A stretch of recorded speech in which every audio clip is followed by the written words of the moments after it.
Good morning, everyone. So, in this lecture, we are going to discuss how noise pollution is controlled. So, what is noise pollution? In the previous lectures, we were discussing what is pollution and what are the different kinds of pollution. And noise pollution is one among them, and how legal system has controlled noise or is trying to control noise pollution. So, let us see what do you mean by noise pollution. Sound that is unwanted or that disrupt the activity or balance of human or animal life is called noise. So noise is also a type of or a kind of sound, but when the sound exceeds that particular limit and when it becomes unwanted and when it disrupts the activity or balance of human life or even animal life, we call it as noise. And when the effects of a sound are undesirable, we call it as noise. And this noise has a lot of harmful effects on the environment, human beings, as well as animals. And with regard, when you talk about human beings, the adverse effects of noise pollution are both psychological as well as physiological. Say, for example, the physiological problems or adverse effects you can relate it to hearing loss or hearing impairment, a rise in blood pressure, cardiovascular health effects, increase in stress level, decrease in efficiency, concentration, etc. So there are various types of adverse effects which you can find with regard to noise pollution. It can be either physiological or psychological problems. Now we'll see what are the sources of noise pollution. So basically the sources are classified into two. One is industrial sources and the second one is non-industrial sources. So what are these sources of noise pollution which are associated with industries? They are the sound made by the boilers, machinery, cutting machines, flour mills, etc. Then pollution due to large machinery working at high speed have high noise intensity. So industrial sources is one type of source of noise pollution which is associated with the working of any industry, and it includes anything like it can be any type of industry, and the large machinery working, it causes noise pollution. Now moving on to the non-industrial sources, there are various sources which are not industrial sources.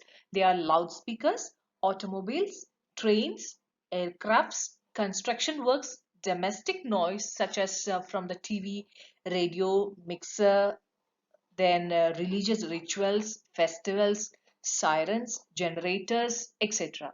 And it can also be due to mining activities, though that is not common everywhere, but wherever the mining occurs, that can also lead to noise pollution.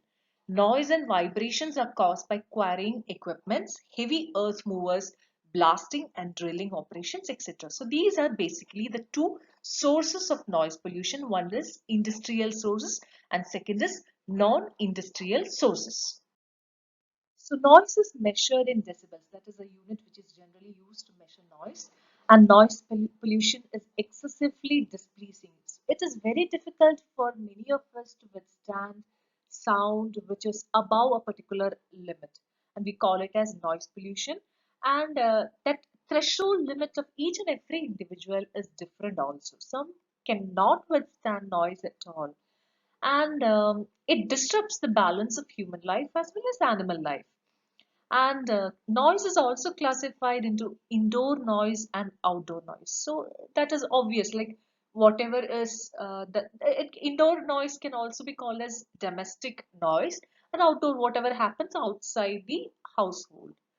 And in the case Madhavi versus Tilagan, reported in 1989 Criminal Law Journal, Kerala High Court has decided this, and it says that undesirable noise is considered as nuisance, and it is considered as an interference on one's right to freedom of speech, privacy, and silence. There is no doubt that the right to silence also forms part and parcel of Article 19, Clause 1A. So, undesirable noise is considered as nuisance and it is considered as an interference on one's right to freedom of speech, privacy, and silence.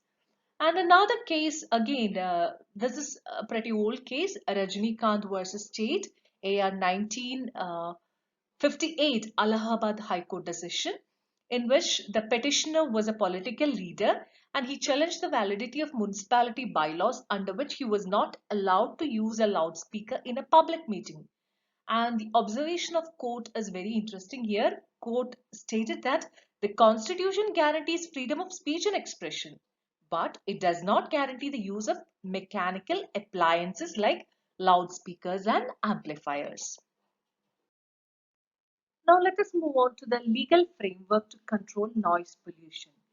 And most of the things which I've mentioned here in the slide, we have already completed it in the class, but still as a revision, like there are a lot of common law provisions, especially with regard to nuisance, and noise pollution can also be treated as a nuisance. And this case also we have discussed in detail in the class, Dhanalal versus Thakur Chitra Singh. Chittar Singh. It was reported in the year 1959, decided by High Court of Madhya Pradesh. And the law in relation to noise pollution was laid down in this particular case. Actually, this case was more or less with regard to what is nuisance. And here, the question, the subject matter of that nuisance happened to be noise pollution. Here, the plaintiff's house was just 8 to 9 feet away from defendant's flour mill. Smoke, vibrations and noise of the mill interfere with the physical comforts, and plaintiff alleged working of the flour mill caused great trouble to the occupants of the house. And the MP High Court held that the constant noise, if abnormal and unusual, can be actionable if it interferes with another's physical comfort. So I hope you all remember we have discussed this case in detail when we discussed the common law provisions in the beginning of our session. Then next case is Radhe Shyam versus Gurprasad Sarma, AR 1978, decided by Allahabad High Court. Here also the court stated that abnormal noise produced by the flour mill, which materially impairs the physical comforts of the occupants of the nearby house, amounts to actionable nuisance. The facts are somewhat similar. So these uh, activities of these industries or flour mill, whatever it is, it impairs the physical comforts of the occupants of the nearby houses, and this amounted to nuisance, and noise pollution was considered to be a nuisance in these cases. Now moving on to the legal provisions, we have IPC 268, section 268, which speaks about public nuisance, and that can be very well used to get a remedy for noise pollution. Then we have section 133 CRPC, section 144 CRPC. We have already completed these things while discussing the nuisance and common law provisions. And section 133 CRPC, it speaks about abatement of nuisance in ordinary cases. And here magistrates are empowered to make conditional order requiring the person causing nuisance to remove such nuisance. And CRPC 144, section 144, it addresses urgent nuisance. And we've seen quite a number of cases also wherein court has accepted this particular clause and has given relief in cases of nuisance. Another another case which we'll have to discuss here is Vijayanand Patra versus District Magistrate Cuttack. It was decided by the High Court of Orissa in the year 2000, and here the High Court declared all district magistrates and subdivisional magistrates should be empowered to issue prohibitory orders under section 144 CRPC, limiting the hours of loudspeakers in religious places and for other social gatherings and functions. So High Court here, it categorically stated that the district magistrates and subdivisional magistrates, they have the power to issue prohibitory orders so that they can limit the hours of using of loudspeakers, etc., during festivals or other religious functions, and also for other social gatherings, functions, weddings, etc. Now let us see the specific legal provisions for the control of noise pollution. We have Section 2 Clause A of the Air Act 1981, which defines the term air pollutant and that has included the term noise also. So noise is also considered to be an air pollutant. Then we have Section 6, Clause 2, Subclause B of the Environment Protection Act of 1986, which empowers the central government to make rules to fix the maximum allowable limits of concentration of various pollutants, including noise. So whenever they use the term pollutant, noise is also specifically mentioned as one type of pollutant. And under the EPA, noise, yes, it has been recognized as one of the pollutants. And in 2000, under the provisions of EPA, the central government, it made rules to control noise pollution. And those rules are known as the Noise Pollution Regulation and Control Rules of the year 2000. So let us see the provisions, important provisions of Noise Pollution Regulation and Control Rules 2000. And this particular rules was framed by the central government under Environment Protection Act of 1986. And the main objectives of these rules are maintaining the ambient air quality standards in respect of noise, for preventing adverse impact on human health, including harmful psychological effects, and to reduce environmental noise pollution. And under these rules, the state government is empowered to prepare a list, or categorize the areas as industrial areas, commercial areas, residential areas, silent zones, etc.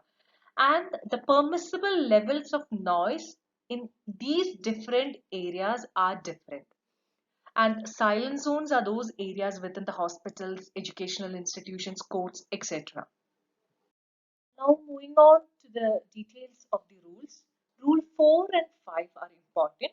Under Rule 4, the state government has to categorize the areas into industrial, commercial, residential, or even silent zones.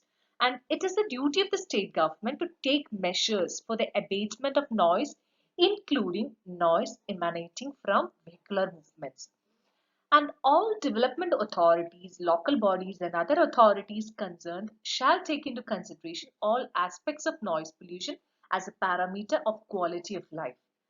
And the objective is to maintain the ambient air quality standards in respect of noise. And under Rule 5, loudspeakers shall not be used except after obtaining written permission from the authority.